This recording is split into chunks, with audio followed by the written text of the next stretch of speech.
嘿，Hello，我是小犬，又到吃饭的时间哦。今天发现一间店，不知道为什么这么多人在排队，也来跟着排排看。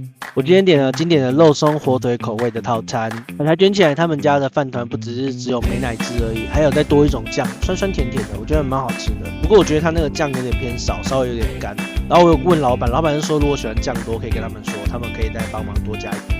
中立火车站旁边，然后有14种口味，下次来试试看其他口味。这间店我给它7分分享，欢迎留言告诉我桃园还有什么好吃的呢？